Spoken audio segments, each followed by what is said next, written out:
Marriage. We are 8 months into marriage. And it's going pretty well. I know what you're thinking. You probably think that we know everything about marriage already, that we have it all together. I'm just kidding. I know that in the lifelong marathon that is marriage, we have barely left the starting line. And so we are not going to presume that we have a bunch of knowledge that we can share with you. But what we can do is share the stuff that we've learned so far. It might be relevant to you, it might not, but this is our personal journey. So this is my gorgeous wife, Sharaya. Hi. She's very Canadian, which is kind of cool. We're going to talk about two main things that we've learned in our marriage. The first thing is communication, and the second thing is priorities. So let's talk about communication. Tell me a little bit about what we've learned about communication. Wow, well, probably a lot of things, but I think one of the main things is not what you say, but how you say it to each other. I don't know if you have an example of something that kind of fits into that category, but... Yeah, like, I'll give you an example. I'm terrible at wanting to do dishes or laundry or basically any cleaning. That's just the way I'm wired. Doesn't interest me. I'm quite happy to have a messy house. Sherry is very neat, and I love that about her. Problem is, sometimes she has to tell me a few times to do the dishes and stuff, and I know I should do it straight away, but I don't. And one of those things, it all comes down to the way that Sharaya asks me. So there's if Sharaya nags at me, not saying that she has by any means, she doesn't, but if Sharaya was to nag, it would be a challenge. And there's been times where it's simply the way that she's asked me that has made me jump up and do it. Yeah, and what about you? Do you have any examples? Yeah, I mean, for me, I think that I have a tendency to get very absorbed into what I'm doing. I focus in on one thing, and then it's hard for me to break my focus from that. And sometimes that can be frustrating for you, I know, because you're saying something to me and I'm obviously not paying attention. Yeah. And I think asking me for my attention can be set a way where, of course, I want to pay attention to you and give you all my attention because I love you and I want to hear what you're saying. Or you can say it in a way that makes me, I don't know, kind of pull away and want to not pay attention to what you're saying. And I think that can happen in a lot of things. Yeah. And we haven't experienced these things in any particular, it's not like we've argued or anything yet at this point, praise the Lord, but it can also play out in the way that we spend time together as well. Yeah. So we're poor. There's no other way to put it. And that's okay. That's the choice of going into ministry often. And we live in the national freezer that is Canada in Saskatchewan, where it makes a freezer feel like a summer holiday. Yeah, so, it's not fun going outside in the winter. There's nothing, we can't go outside. We end up spending a lot of time watching TV because we don't have the money to do anything else. And, well, that's great. We love watching TV. We watch a ton of shows and enjoy them.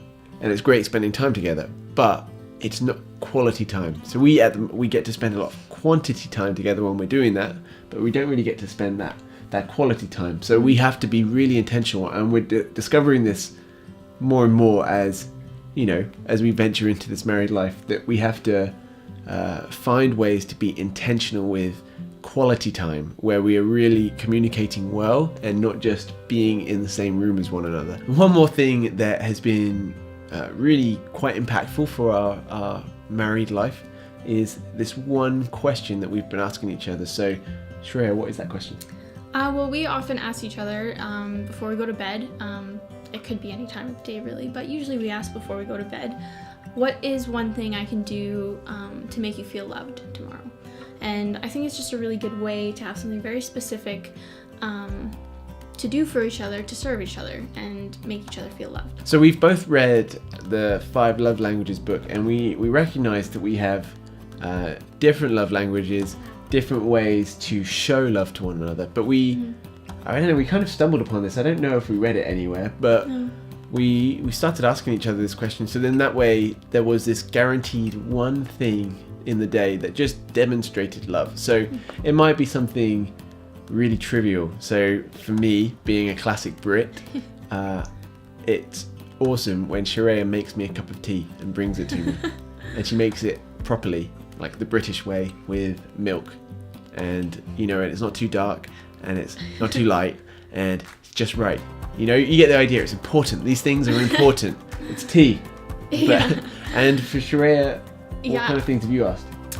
Oh, I know that I've asked in cold winter days for you to put just a blanket in the dryer for me in the morning, and then I can just wrap myself up in it in the morning when I'm cold, and it just makes me feel very cozy and warm. And Yeah, and you've asked tougher things like, can you take the chicken out of the freezer? Which is the harder one to remember, apparently. Yeah.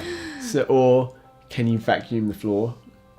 Or Really tough one. do the Really dishes? You know, those kind of things. Those kind of things. Not big things, but just little things that say, "Hey, I love you, and I'm willing to do this because I love you." In reality, they probably should get done anyway, but that's been really powerful for us. So that's been kind of the communication aspect in a nutshell. I mean, we could talk a lot more than that, but again, we're not here to give you advice. We're here just to tell you what we've been learning. So the other thing is priorities. So do you want to talk a bit about that?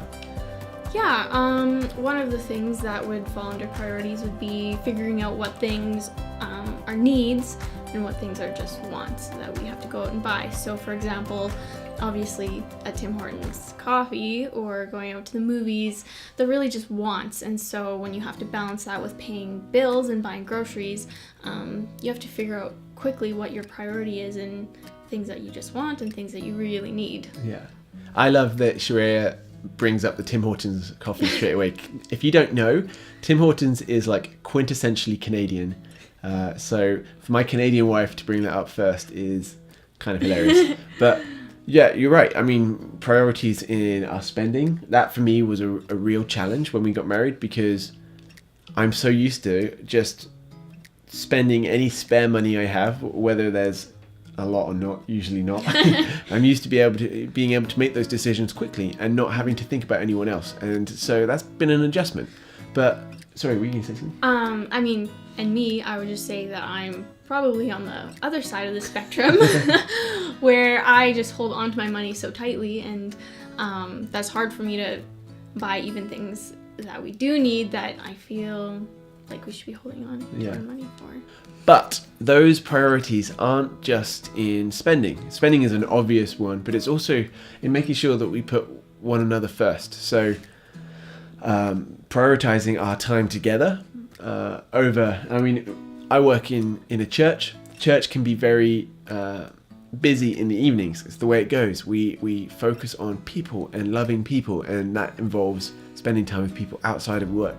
So it can be a challenge to make sure that we have at least one free evening during the week to spend time together, or that works itself out in, you know, a lunchtime text to see how one another is doing. We only have one car, so having to prioritize each other in our plans, in our travel plans, but even just putting one another first. I think that's been a big thing, learning how to serve one another. I think I'm talking a lot now, but I think one of the key things and the key mistakes that we've seen in marriage that we are hoping that we don't fall into, although we know that we're easily susceptible to it, is that marriage becomes about what you can get out of it, and it shouldn't be that way. Marriage isn't about what you can get from someone, it's about what you can give to someone. So for us, it's about what I can give to Sharaya with no expectation of something in return.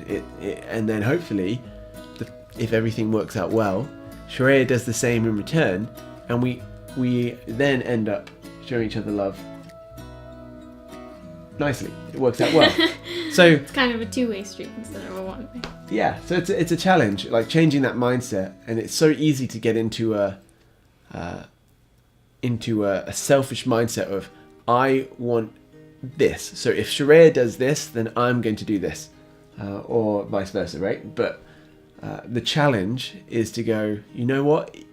I'm going to scrape the ice off the car every morning. Which he does. Which is one of the few things that I do. I'm going to scrape the ice off the car each morning, not because I want Sharaya to do something in return for me, but because I want to show love to Sharaya somehow. And Sharaya is unreal at this. You know, she does so much. She loves to cook, which is fantastic for me. And she takes care of me and just loves me so well without expecting anything in return. And that motivates me to do those things back. What do you think? Would you agree with that? Yeah, for sure. I think when you choose to show each other love despite, if they're showing you love back, it's just so powerful. It's so impactful, and it shows a selflessness, and then it's just natural to return that, I think. So, in a nutshell, those are the two things that we have really been learning a lot about in just 8 months of marriage. And again, we want to emphasize that we don't think that we have it all together. We're not trying to give you sage advice. This is just what we've been learning in this time. Maybe you've been married for 20 years, and if so, that's fantastic. We'd love to hear from you. Tell us what you have been learning about marriage. Tell us some key lessons you've been learning along the way, and comment below. We would love to hear that. Our vision for this is that we can make these videos at periodic times in our lives so that we can share it with our kids. That's really all there is to it. So feel free to comment below. We would love to hear from you. Subscribe if you want to see more videos. We are putting videos out every week. Mostly just me, but sometimes when I need it to look a little bit more attractive and it needs a little bit more wisdom, I'll include my wife. Otherwise, we will see you soon. Bye. Bye.